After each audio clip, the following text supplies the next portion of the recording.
دوستو، کیا جاسوسی کے بغیر جنگ جیتنا ممکن ہے؟ مطلب انٹیلیجنس ایجنسی کے بغیر؟ جی ہاں، ممکن نہیں ہے۔ آج ہم جاسوسی نظام کے متعلق بات کریں گے اور ہم بتائیں گے اسلام کے پہلے جاسوس اور منظم انٹیلیجنس ایجنسی کے متعلق۔ لیکن آپ لوگوں سے ایک درخواست ہے، ویڈیو آخر تک دیکھیں اور چینل ضرور سبسکرائب کریں۔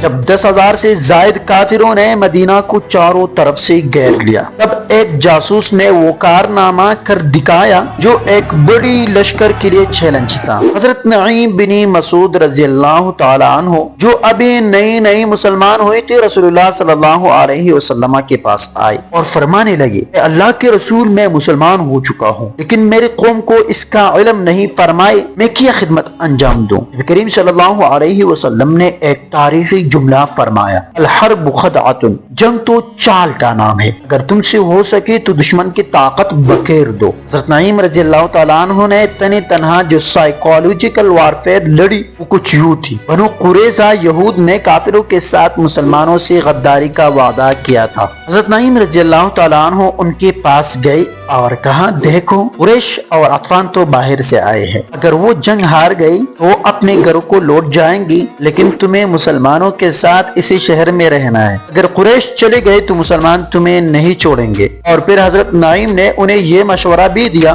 قریش سے اعلیٰ درجے کے آدمی ضمانت پر اپنے پاس رکھو۔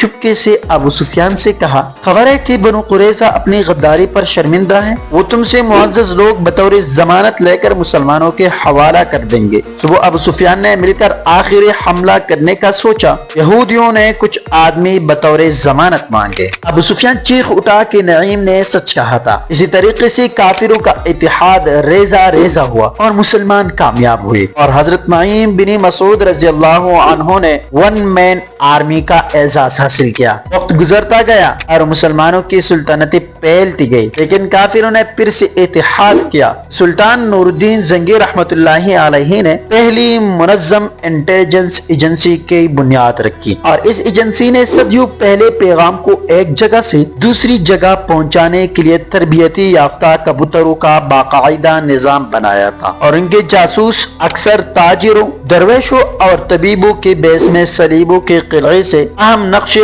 اور معلومات لاتے تھے۔ دوستو، آج کے لیے اتنا ہی۔ انشاءاللہ اگلی ویڈیو میں ایوبی سلطنت کے جاسوسی نظام کے بارے میں بات کریں گے۔ دعاؤں میں یاد رکھیں۔